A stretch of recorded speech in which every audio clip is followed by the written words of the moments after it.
What's going on, guys? This is Lior and welcome back to another video. Now, what I wanted to do in this video is talk about how I started in the real estate investing game, specifically how I bought my first property, why I even decided to get into real estate, and then kind of how I developed this niche in multifamily rental properties. So when I was in college, I actually went to school for pre-med, and I actually always call myself a destined to be doctor turned real estate guy. So I was a pre-med in school, and when I graduated, kind of took a gap year to work for a consulting job, and I was applying for med schools in between.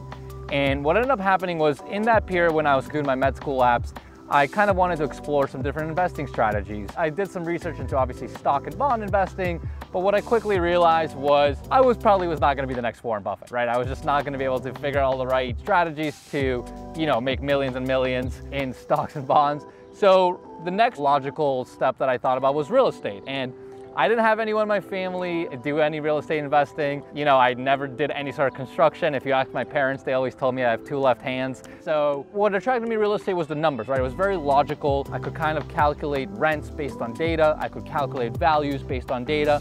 And it just, as a numbers guy, someone that was very methodical and logical and kind of very numbers oriented, it made a lot of sense to me. So as I was completing my apps, I started hunting for my first multifamily property and ended up putting it under contract in a small city right outside of Boston, in Everett, Massachusetts.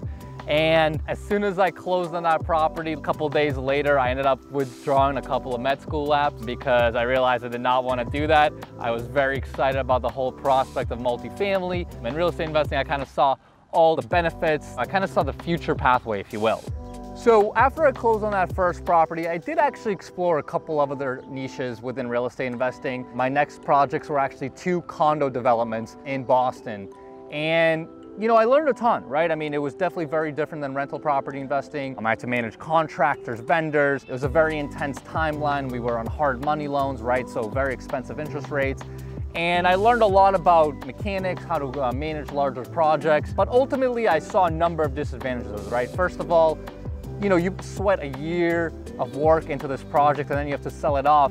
And it kind of just made me feel like I almost wasted a year, right? I mean, yes, I made some profit on one of the projects, but I didn't really get to reap the rewards long term of all the work I just did up front, right? Not only that, obviously, but developing and flipping is certainly not tax advantageous. You get hit with very large capital gains taxes, which on the rental property side, there's different ways to mitigate. And the other component of it too was the financing was not as attractive, right? Again, you're under the gun. You're typically taking higher interest rates loans in order to finance the construction.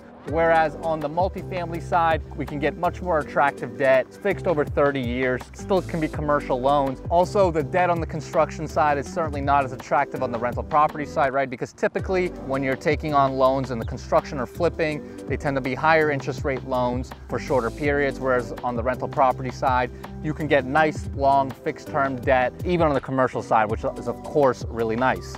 And another disadvantage that I saw with this niche was, especially I think about a lot today, is you're kind of missing out on the future appreciation of a market, right? Because I sold those developments 3 or 4 years ago now, and every so often I'll kind of check the pricing on those units I've sold, and they continue to increase. At this point, since I last sold them, they've probably increased in almost 20% in value.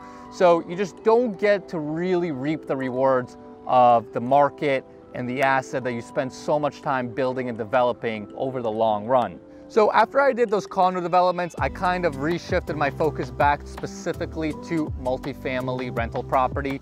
And again, the advantages are kind of the ones we just talked about, right? I still do quite a bit of construction and renovation, but instead of selling the buildings or trying to flip them or condoize them, right, do condo developments, I want to keep them in my rental property portfolio. Again, it allows me to first continue to ride the markets that I'm really high on. So right now my portfolio is solely in the Boston area, and I'm very, very high on Boston. I think it's an absolutely incredible market that has amazing growth. It's got a ton of very diverse industry, of course have education, healthcare, and so on. So I'm very high on the long-term potential of Boston. So I want to continue to be invested in it. Also, by using this strategy, obviously we're creating more streams of income, right? Because we're actually generating cash flow once we stabilize and finish construction and lease out the properties. Again, we get to use much better debt that, like I talked about before, where we get nice longer term fixed debt, and we're not under the gun like we were when we were developing condos. And there's plenty of tax advantages to owning rental property as well. You get to take advantage of depreciation. If you're doing different types of construction and upgrades, there's a lot of different little tactics you can use to make it a really tax advantageous vehicle. So today, that's really what my model is focused on. Again, multifamily, finding things that need some sort of work, might be under distress, maybe buildings weren't properly managed, maybe the rents aren't fully at market value, and I can essentially come in and add some sort of value to it, right? Either by increasing rents, doing physical construction, managing the asset better.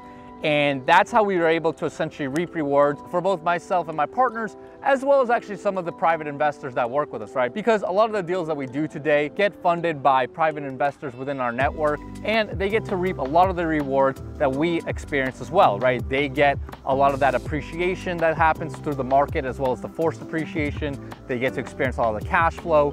They get to experience the benefits of owning real estate from a tax side. It's a really win-win situation for both myself, my partners, and our private investors. And that's how we really used to continue to grow out and scale this multifamily rental property portfolio. So that's where I'm at today with my business and my partners. You know, we are now doing larger and larger multifamily deals around the Boston area. We've done deals as large as 2 million. Now we're actually closing on 2.5 and looking at some projects that are actually as big as $5 to $10 million. Again, the larger projects tend to have more meat on the bone and can definitely yield larger results. So that's why we're constantly looking to expand. We're working with new contractors, new vendors, new private investors, and kind of just continue to expand that business within Boston and potentially other markets soon as well. So hopefully that gives you guys an overview of our business. Of course, if you have any questions, make sure you reach out to me and I'll be sure to help you guys out.